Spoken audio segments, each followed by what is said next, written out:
suami. Kenapa harus berbohong? Ya kadang mungkin Istrinya boros, suka kredit. Itu tidak usah dikasih tahu.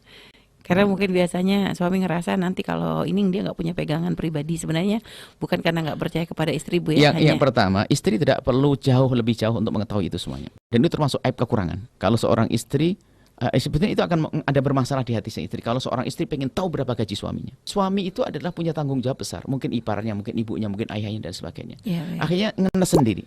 Kalau seorang istri yang terpenting adalah bagaimana aku dicukupi. Itu ya. Beda ya. Jangan berkata berapa duit suamiku.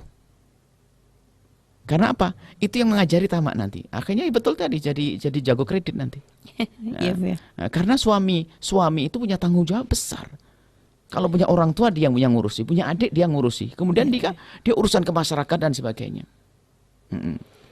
Ini banyak kesalahan banget, Bu, ya. Karena banyak para istri menganggap tahu tentang masalah berapa besar pendapatan suami itu hal Tidak ada yang masalahnya buat dia, nggak ada masalahnya. ya, Bu, ya.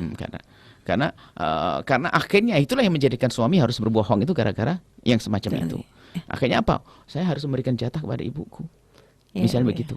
Ibuku nggak ada lagi yang lain. Kalau untuk menghindari ribut, Bu, ya, udah tahu watak istrinya begitu, jadi kadang berbohong diperkenankan. Berbohong ya, untuk Bu, ya. kebaikan itu artinya Masih ada termasuk batasannya. bohong boleh, Bu, itu, Bu, Bohong ya. karena apa? Kalau dia terus terang nanti kita tidak bisa menolong ibu kita. Iya, Bu, ya. Karena mungkin dia belum mengerti, karena mungkin dia juga punya ibu.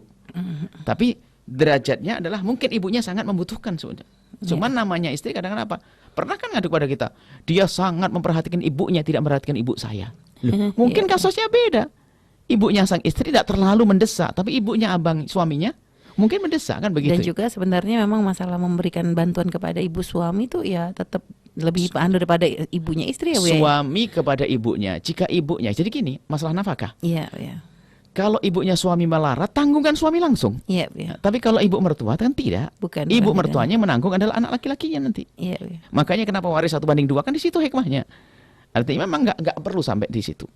Iya, Bu, ya. Sampai pengen tahu dan sebagainya, catatan laporan semuanya. Kayak ini karena itu menjadikan semuanya menjadi tidak nyaman. Akan tapi wahai para suami, jangan belit-belitlah sama istri. Ya, Bu. Paling enak tuh istri itu tak ajari. Jadi kalau saya perlu ada gitu aja bang, gitu loh. Perlunya tapi jangan keperluannya lalu ngawur. Kebablasan artinya wajar dan bahkan mungkin mengira-ngira kalau suaminya kira-kira kerjaan begitu gaji berapa. Tapi karena dan juga di samping itu suami kadang-kadang juga punya antisipasi untuk mungkin waktu mau sekolah anaknya daftar ulang segala macam gini-gini. Kan kita mungkin juga ingin menyenangkan sang istri.